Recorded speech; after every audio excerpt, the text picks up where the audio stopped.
Movie start होती है और हम थोर को देखते हैं जो कि जंजीरों में बंधा हुआ था। उसके सामने कोई और नहीं बल्कि फायर डीमन सटर होता है। थोर सटर से कहता है कि मुझे लग रहा था कि पिताजी ने तुम्हें 5 लाख साल पहले ही खत्म कर दिया है। थोर आगे सटर से कहता है कि मुझे कई दिनों से सपने आ रहे हैं जिसमें मैं इस गार्ड को तबाह होता हुआ देख रहा हूँ। जिसपे सटर कहता है कि वो सपना नहीं बल्कि रैग्नारॉक है। सटर आगे कहता है कि जब मेरा मुकुट और इटर्नल फ्लेम मिलेगा तब जाके मेरा आकार इस गार्ड से भी बड़ा हो जाएगा और इस गार्ड होगा मेरी तलवार के नोक पे। जिसपे थोर कहता है कि ओडिन ने इटर्नल फ्लेम को इस गार्ड पे छुपा के रखा है। जिसपे सटर कहता है कि ओडिन इस वक्त इस गार्ड पे नहीं है और तुम यहाँ पे हो तो बचाएगा कौन इस गार्ड को। जिसपे थोर कहता है कि 1 मिनट, और थोर अपना म्यूनियर बुलाता है और उसकी कैद से आजाद हो जाता है। अब सटर थोर से लड़ने के लिए अपने सैनिकों को भेजता है उसके पास। थोर उसके हर एक सैनिक को मार देता है। जिसके बाद थोर सटर से लड़ता है और उसे हरा के और उसका मुकुट ले लेता है जिसमें सटर की सारी पावर होती है।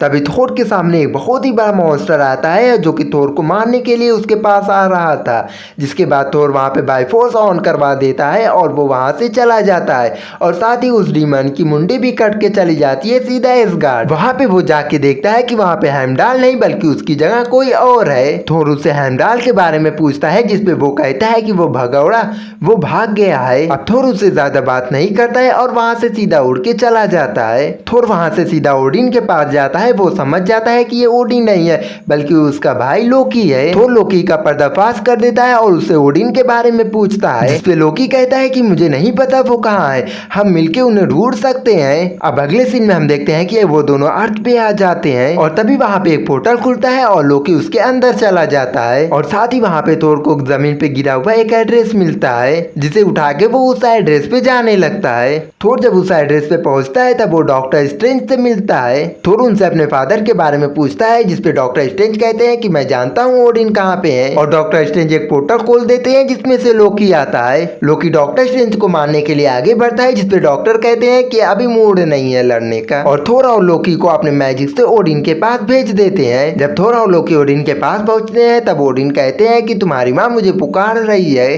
जिसपे थोर कहता है कि अपना मैजिक हटाओ पिताजी के ऊपर से। जिसपे ओडिन कहते हैं कि लोकी की मैजिक से आजाद होना मेरे लिए बहुत ही ज्यादा आसान था और अब मेरा वक्त पूरा हो गया है। जिसपे थोर कहता है कि आप ऐसा क्यों कह रहे हैं, आपको पता है मैंने सटर को मार दिया है जो कि ये कह रहा था कि वो रैग्नारॉक बनेगा। जिसपे ओडिन कहते हैं कि हाँ तुमने सटर को मार दिया, पर क्या सटर ने तुम्हें ये नहीं बताया था कि जब उसे इटर्नल फ्लेम मिलेगी वो फिर से जिंदा होगा और वो तब बहुत ही ज्यादा ताकतवर होगा और उसे कोई भी नहीं रोक पाएगा, तुम भी नहीं। जिसपे थोर कहता है कि आप तो रहेंगे ना पिताजी। जिसपे ओडिन कहते हैं कि मेरा रास्ता तय हो चुका है। ओडिन आगे कहते हैं कि मेरी सांसों का चलना उसे रोके हुए था, मेरी पहली संतान हेला मौत की देवी को।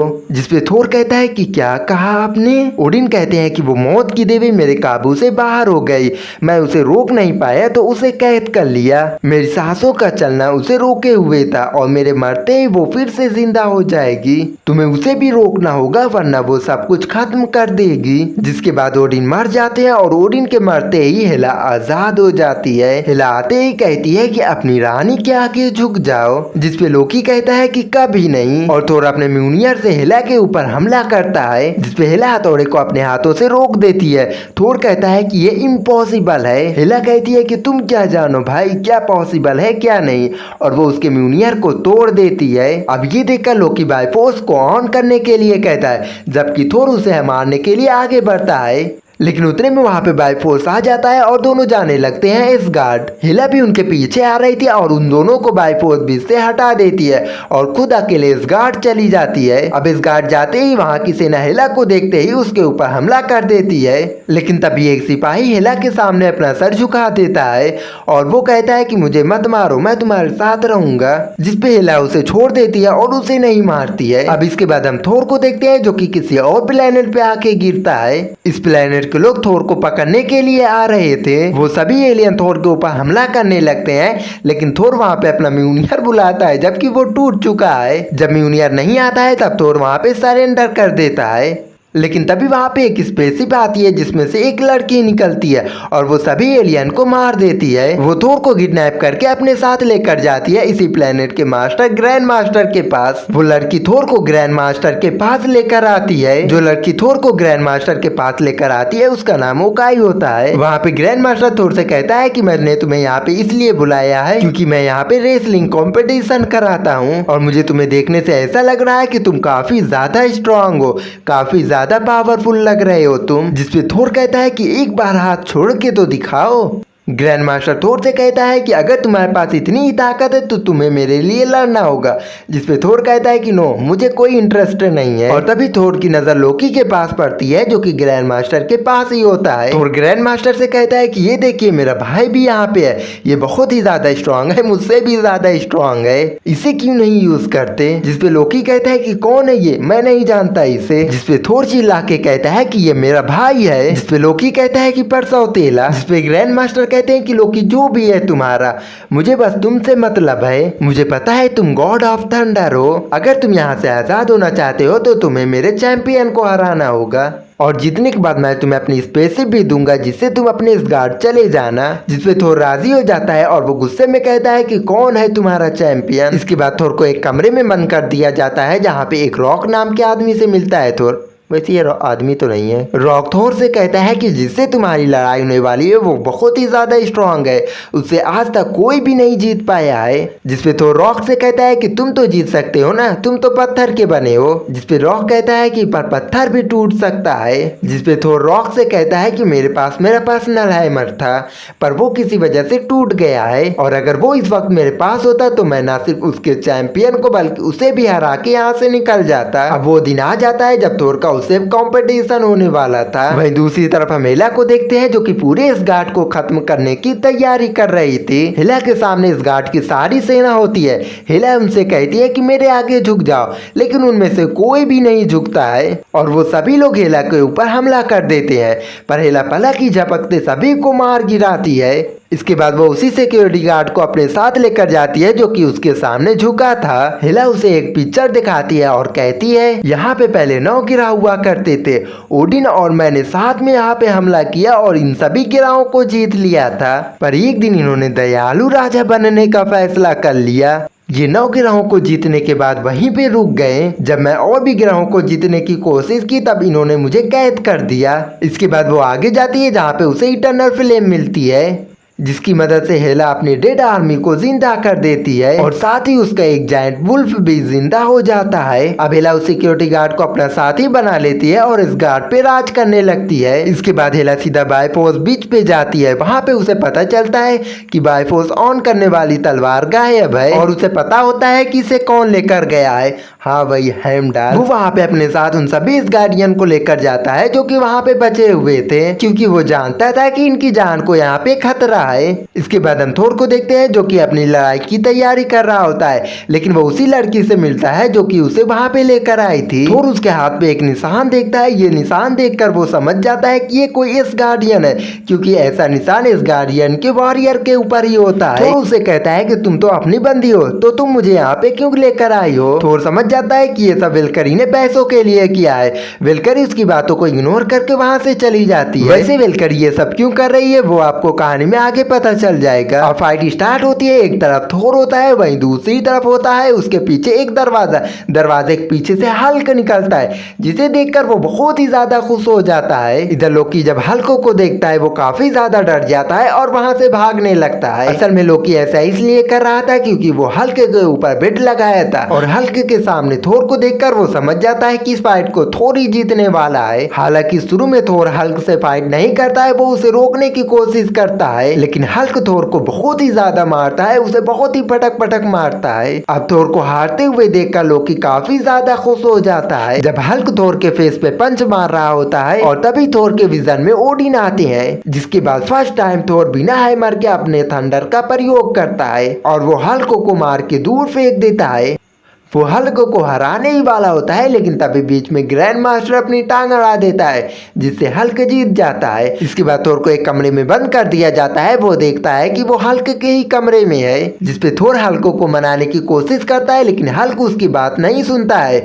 हल्क थोर से कहता है कि तुम बैनर के दोस्त हो, जिसपे थोर कहता है कि नहीं, मैं तो तुम्हारा दोस्त हूँ। काफी कोशिश करने के बाद हल्क थोर को यहाँ से जाने का रास्ता बता देता है। अब थोर वहाँ से बाहर निकलने की कोशिश करता है, लेकिन वो उस रूम से बाहर नहीं निकल पाता है। वो यहाँ से बाहर निकलने की फिर से कोशिश करता है और तभी वो वेलकरी से मिलता है। वो वेलकरी से मदद मांगता है, लेकिन वेलकरी उसकी मदद करने के लिए राजी ही नहीं होती है। अब थोर गुस्से में शीशे को तोड़ के वहाँ से चला जाता है। वो उस स्पेसशिप पे पहुंच जाता है, लेकिन तभी पीछे पीछे हल्क आ जाता है। अब थोर हल्क को देखकर नाताशा की वीडियो चालू कर देता है। अब हल्क नाताशा को देखकर ब्रूस में कन्वर्ट हो जाता है। इधर ग्रैंड मास्टर काफी गुस्से में होता है क्योंकि उसके दो सबसे स्ट्रॉन्ग खिलाड़ी भाग गए हैं। वो लोकी और वेलकरी से कहते हैं कि उन दोनों को मेरे पास पकड़ के लेकर आओ, और अगर तुम उन्हें पकड़ के मेरे पास लेकर आओगे तो तुम्हें मुंह मांगा पैसा मिलेगा। जिसपे लोकी कहता है कि तुम मेरे भाई और उस हरे राक्षस की मदद क्यों कर रही हो। जिसपे वेलकरी कहती है कि मैं किसी की भी मदद नहीं कर रही हूँ। लेकिन तभी लोकी वेलकरी के हाथ पे वो निशान देखता है, जिसे देखकर वो समझ जाता है कि ये वेलकरी है, और लोकी वेलकरी को उसका पुराना विजन दिखाती है, जिसमें हम देखते हैं कि कई सारी वेलकरीज हेला से फाइट कर रही हैं। हम देखते हैं कि हेला ने सभी वेलकरीज को मार दिया था, लेकिन सिर्फ एक वेलकरी बच जाती है। अब ये देखकर वेलकरी थोर का साथ देने के लिए तैयार हो जाती है और वो लोकी को कैद कर लेती है। अब जब थोर और वेलकरी मिलते हैं तब वेलकरी कहती है कि हम इस स्पेसशिप से इस गार्ड तक नहीं जा सकते हैं। जिसपे लोकी कहता है कि मैं जानता हूँ कि हम यहाँ से कैसे जा सकते हैं इस गार्ड ग्रैंड मास्टर के प्राइवेट स्पेसशिप